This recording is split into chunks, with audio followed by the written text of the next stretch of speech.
Hey, what's going on, guys? In this video I'm going to show you how to check your computer. Like if you want to check your computer, the processor and all the things, this is what you have to do. First you go to the start and then click on settings, and then here you will see system, and then click the about, and then here you will see all the information. You will see the processor.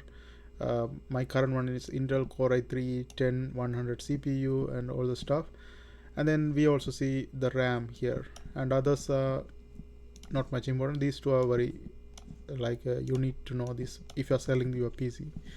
And the other things, like if you want to know what is the GPU, graphics card and all the stuff, go to the task manager, and then here you click the performance, and then here you can see the GPU. Currently this one has NVIDIA GeForce RTX 2060 Super. And then you can also check the SSD memory, that is right here, 477 GB. And here also you can check the RAM, 16 GB RAM, and then CPU here as well.